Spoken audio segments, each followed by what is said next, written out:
Hello, beautiful divine being. Thank you for choosing you in this moment and coming to co-create this message here for you today. If I look and sound a bit croaky and, I don't know, pasty, I have the flu again. So that source would not let me sleep, meaning actually you would not let me sleep because something desperately needed to come through to find you today or whenever it finds you, because this is timeless.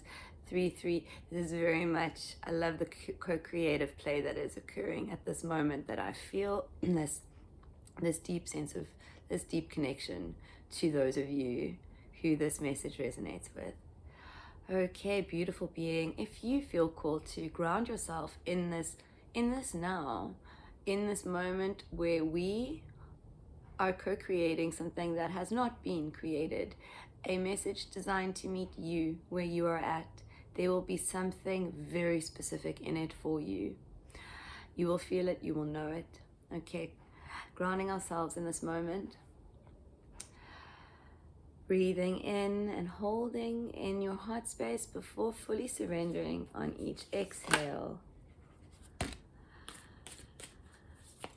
Opening to receive on each inhale, surrendering and softening to the now on each exhale. Okay, I find 5 to be the magic number. Do whatever feels good to you. Okay, so I've pulled from Kim Kranz's Archetype deck. We have the mentor, we have the healer, we have the vessel.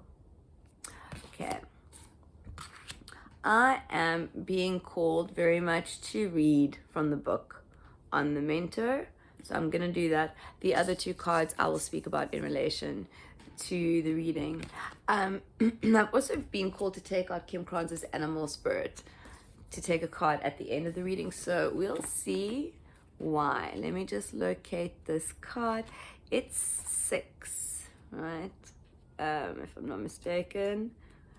Yeah. Okay, 6, the mentor, the teacher, the sage, the guru. It is said that cosmic knowledge pours down on the world like a great illuminated waterfall. This can be an overwhelming force. The true teacher, though, is said to be able to hold this flow of wisdom at bay while the student sips from a focused stream.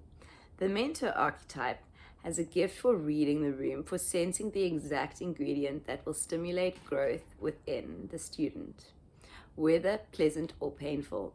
The mentor may appear aloof or available, harsh or tender, humorous or rigid. Their gift is to know what serves the soul. Ultimately, the mentor is in service of the greater cosmic good and aids in the elevation of consciousness. Anytime the mentor forgets this humble link and mistakes themselves for the source of enlightenment, the archetype falls into shadow. So, in shadow, self-serving, envious of youth, righteous, and rigid. Okay. And although it's typically true that parents are our initial teachers, the child will eventually seek a mentor figure outside of the home to assist their growth. Keep in mind how easy it is to project power onto another. The expressions feet of clay and cult of personality exist for a reason. Okay, so sorry, excuse me. Card sticking to the bottom, the 8 of Wands. Okay, very much something, a spark coming in. Okay, something coming together, the pieces coming together. Very much confirmed here for me with the vessel, like something that something is ready to be birthed. Something has reached a point within you, right? And this is all about you, within you, and it is ready. Like you see, you're ready to see the light. They're very much, and I think also with the mentor mentioning a child in birth, this is very much a a giving birth to whatever this thing is, to allowing it to set it out into the world, but at the same time knowing that you have no control over what happens to it once it is released.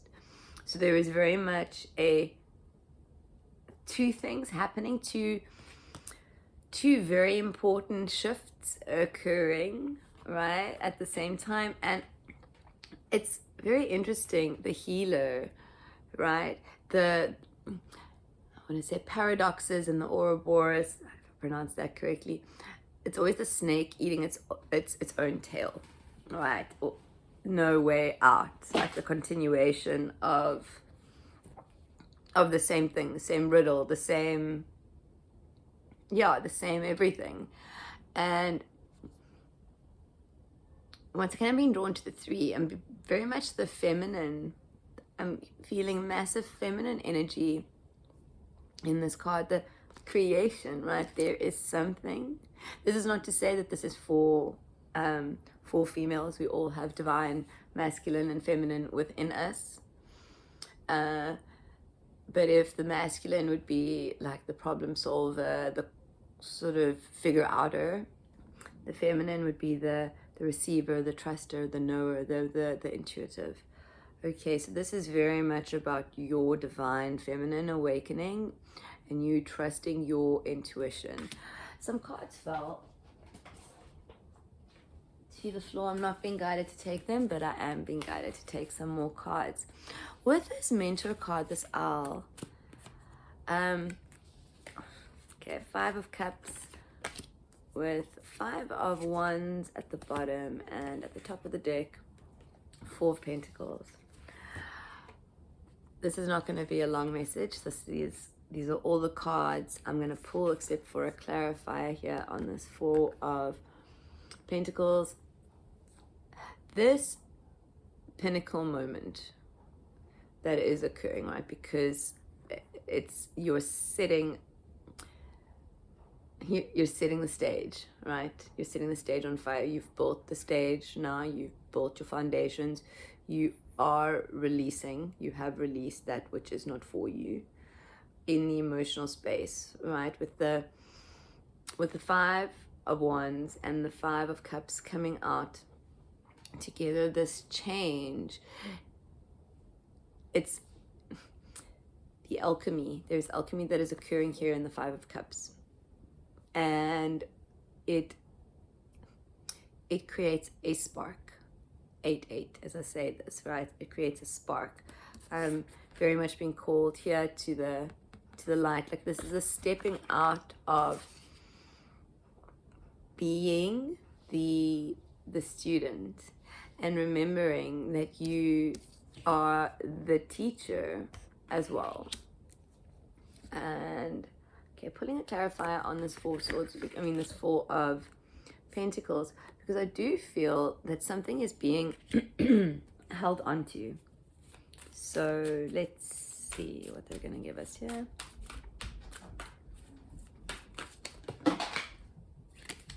I'm only going to take these 2 cards and that card.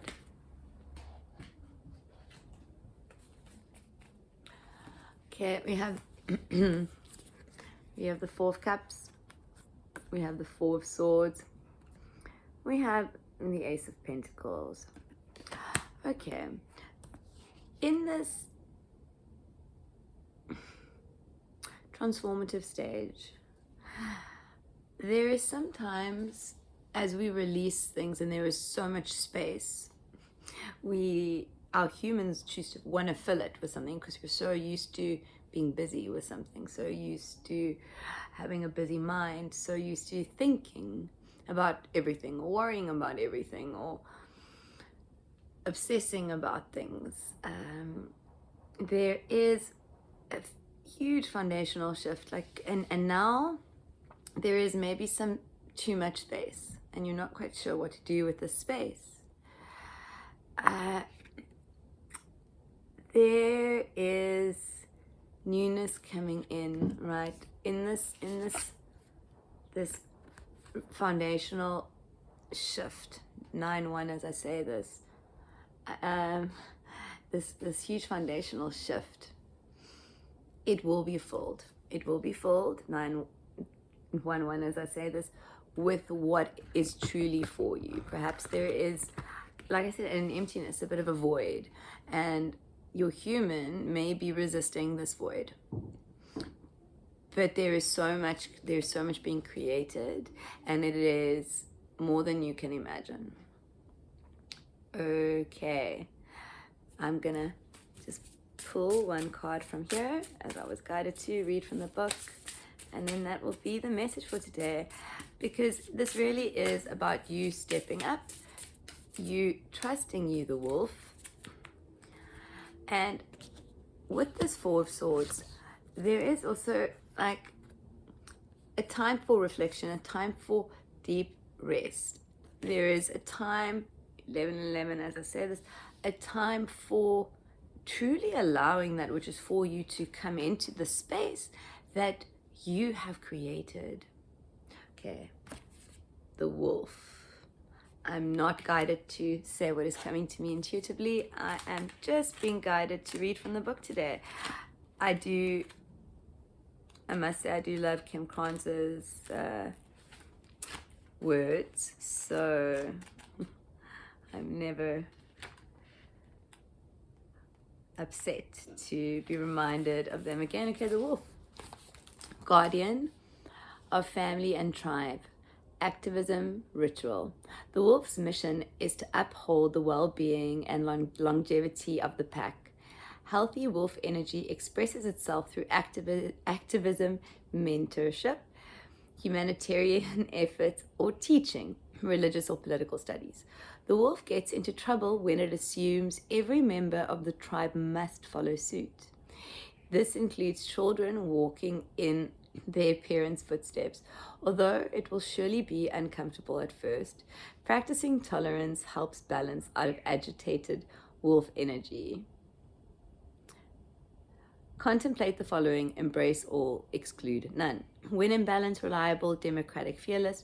When out of balance, judgmental, dominating. To bring in balance, practice letting go. I am also just going to say this. There've been so many references to children. I'm actually going to share this message on another channel as well, because I'm feeling guided too. And I'm also really feeling the message here for you guys with this, the mentor, and this whole mentorship and teaching. There truly is, triple one, as I say this, it's time for you to stop being the student and start being the mentor, the creator, the co-creator with source, the co-creator with the collective, or whatever your mission here is on this, in this new earth. It's time to truly embrace that and know that they're just giving me this image of this cup, and it, something being poured into it and it overflowing. But the initial image of the cup is empty, and it's got some dust, right? So I feel like that's indicating to me the passing of some time. It doesn't necessarily take a very long time for dust to collect, but the emphasis here is that yes, this emptiness is there not because, I mean, this is all very Carl Jung stuff that's coming through here. The emptiness is because the part of you that was your human, like the human that was so conditioned, you've released those parts. The desire to do things because of XYZ or for this reason, your motivations have shifted. In fact, now currently maybe it's not that there are no motivations, it's just that things may be a bit boring. Things may feel a bit boring. You may feel like something is missing, like there's supposed to be more. More is coming. You are adjusting to the new calibration of the being that you have released within yourself, like your true being. And your body, your human, your brain is catching up. Your body is catching up. 333, as I say this, to all that you have done. Because there is no more doing. Now there is simply being and doing what you are called to do in the now. So there's a beautiful, beautiful butterfly that's just flying by the window there. And I learned long ago that I can't flip the camera thing, otherwise I would have shown you, and I do not have the energy to stand up and take the camera to see. So I'm sorry for that distraction, but that is for me very much a beautiful message for you. You are coming out of the cocoon. You are out of the cocoon. You are beginning to see. You have seen. This is all happening. You've done it. You've actually done it. But it's not how you thought it would feel. So now maybe the mind is getting a bit busy again, and the thoughts are beginning to come through, and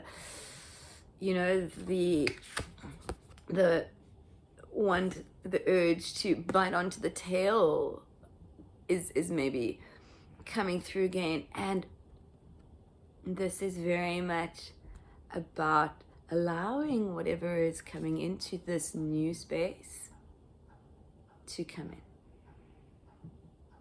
So be gentle with yourself right now. I say that at 5. Be gentle with yourself right now. Be loving to yourself right now. 5, 5. As I say this, so this is also perhaps an emphasis on changing the way that you have been talking to yourself, your inner dialogue. There is so much that you have done, so much that you have achieved, so much that is coming in for you, because this cup, it's like a champagne tower. Just see like it bubbling over. And that is what is happening for you. Okay, beautiful divine beings, thank you for co-creating this message with me today. I am just excited for you. That's all I can say. I'm just so excited for you. Okay, 555, as I say this, get ready, beautiful, beautiful divine one, because it is coming in. It will be different. It will feel different. It is because you are different, and the earth is different, and the energy is different, and you are more energy now than you were before. And it's more that you realize the energy of you, and you are beginning to learn how to move and be in this new way. I'm also being guided to say here that many of you may not be sleeping like you used to. The higher your vibration goes, the less you need to sleep. So if you find yourself waking up at 3 a.m. feeling called to pick up a pen, pick up a paintbrush, I don't know, cook, do anything, write, record, do it and see what happens. Beautiful, beautiful divine being, thank you, and have a beautiful now. Bye-bye.